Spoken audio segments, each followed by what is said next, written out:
ఓం నమఃశివాయ. తూర్పుగోదావరి జిల్లా పెరవలి మండలం అన్నవరపాడు గ్రామంలోని జాతీయ రహదారి ప్రక్కన వేంచేసియున్న శ్రీ వెంకటేశ్వర స్వామివారి ఆలయ ప్రాంగణంలో కోనేటిలో ఉన్న స్ఫటికలింగ స్పర్శ దర్శనం కార్తీక పౌర్ణమి పురస్కరించుకుని నవంబర్ 5వ తేదీ అనగా బుధవారం నుండి 10వ తేదీ అనగా సోమవారం వరకు స్పర్శ దర్శనం కలదు.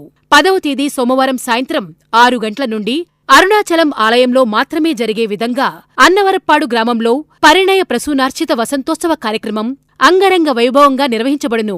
శివపార్వతుల కళ్యాణ మహోత్సవం మన పరిసర ప్రాంతాలలోనే కాక ఉమ్మడి ఆంధ్రప్రదేశ్ రాష్ట్రంలో ఎప్పుడూ ఎక్కడా జరగలేని విధంగా అన్నవరప్పాడు గ్రామంలో కనీ విని ఎరుగని రీతిలో ఈ విశేష కార్యక్రమం జరుగును.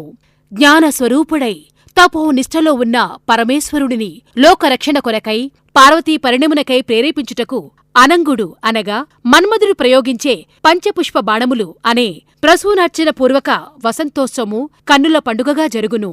ఈ ఉత్సవము చూసిన వారందరికీ సమస్త కోరికలు నెరవేరి అనుకూల పరిణయాలు జరిగి సత్సంతానవంతులై అన్యోన్య దాంపత్య జీవితాన్ని పొంది తరించగలరు.